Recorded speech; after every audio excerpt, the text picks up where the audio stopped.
నమస్కారం. తెలుగు గంగా న్యూస్ కి స్వాగతం. పల్నాడు జిల్లా అమరావతి మండలంలో దారుణం జరిగింది. అత్తలూరులో 20 రోజుల క్రితం వివాహమైన నవ వధువుపై అత్యాచార యత్నం జరిగింది. భర్త ఇంట్లో లేని సమయంలో 3 వ్యక్తులు వివాహితును వేధిస్తున్న కేసు నమోదైంది. అత్యాచార యత్నం చేస్తున్న సమయంలో వీడియో రికార్డింగ్ చేస్తుండగా స్థానిక యువకుడు గుర్తించి అడ్డుకున్నాడు. దీంతో నిందితులు అక్కడి నుంచి పారిపోగా ఈ ఘటనతో తీవ్ర మనస్తాపం చెందిన యువతి ఆత్మహత్యా యత్నం చేసుకుంది. ప్రస్తుతం జీజీహెచ్లో చికిత్స పొందుతోంది. భర్త కుటుంబ సభ్యుల ఫిర్యాదుతో అమరావతి పోలీసులు ఎఫ్ఐఆర్ ఫైల్ చేసి పరారీలో ఉన్న నిందితుల కోసం గాలిస్తున్నట్లు తెలిపారు. కాంచి ఎమ్మడబడుతున్నారు. వాళ్ళ ఫ్యామిలీ వాళ్ళకి కూడా చెప్పాం. వాళ్ళ అమ్మ నాన్న చెప్పినా కూడా వాళ్ళు వినలేదు.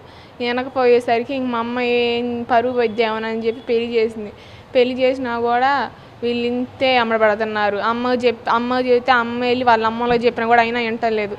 వీళ్ళేంది మా మామయ్యలు ఏంటి ఇంట్లోకి వచ్చి గట్టిగా పట్టుకొని మంచంలో పనుకోబెడతా ఉన్నారు. అంతలోకి మా మామయ్య పెద్ద గొడవ అయింది. ఇంకా పరువు పోయి ఉండలేక గడ్డి ముందు తాగేసాను నేను. ఇంక తర్వాత కళ్ళు తెచ్చేసరికి హాస్పిటల్లో ఉన్నా. నన్ను పాడు చేసి ఒక అబ్బాయి ఏమో మంచం చేతులు పట్టుకొని పాడు చేయొద్దా ఉంటాడు. ఒక అబ్బాయి ఏమో కిటికీల నుంచి వీడియో తీయొస్తా ఉంటాడు బ్లాక్మెయిల్ చేయడానికి. మళ్ళీ అందుకు ఇంక అంతలో మా మామయ్య వచ్చి ఒక దెబ్బ జరగగానే వాళ్ళు పెద్దగా లాచి అందరూ వచ్చారు. అందరూ వచ్చి చూసి నీ తప్పు లేకుండా వస్తారా నన్నే అన్నారని ఇంక ఇంట్లోకి వెళ్ళి గడ్డి ముందు తాగేసాను.